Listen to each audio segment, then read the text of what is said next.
నమస్కారం. ఈరోజు హైదరాబాద్ పాత బస్తీ పరిధిలోని ఫలక్నుమా డివిజన్ పరిధిలో మా ఉన్నతాధికారి మా కమిషనర్ గారు అయినటువంటి సివి ఆనంద్ గారు, అలాగే DCP madam Sneha Mehra madam గారి ఆదేశాల మేరకు వారు ఇచ్చిన సూచనలతోటి వారు ఇచ్చినట్టు ఫోర్స్ ఏదైతే ర్యాపిడ్ యాక్షన్ ఫోర్స్ 99 బెటాలియన్ లోని బ్రేవో కంపెనీ వారు ఈరోజు మన ఏరియాలో మన డివిజన్ లో పెట్రోలింగ్ నిర్వహించడం జరిగింది. మన శాంతి భద్రతలు పరిరక్షించే ఉద్దేశంతో మనం సిద్ధంగా ఉన్నాము అని పోలీస్ ఫోర్సు మొత్తం సిద్ధంగా ఉంది. పారామిలిటరీ సిబ్బందిగా ఉంది.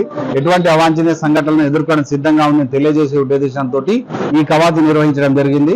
ఇది కాలాపత్తర్ లిమిట్స్ స్టార్ట్ అయ్యి ఫలక్నుమాని టచ్ చేసుకుంటూ కాలాపత్తర్ టచ్ అయ్యి బద్రుపురా లిమిట్స్ లో ఎండ్ చేయడం జరిగింది. దీని ఉద్దేశం శాంతి భద్రతల పరిరక్షణలో మేము సిద్ధంగా ఉన్నామని తెలియజేయడం. కంపెనీ ఉంది, Bravo 99 battalion rapid action force యొక్క ఒక కంపెనీ మొత్తం ఉంది. తగ్రీబన్ 100కు పైగా ఉంటారు. ల్యాండ్ ఆర్డర్ కూడా 50 ఉంటారు.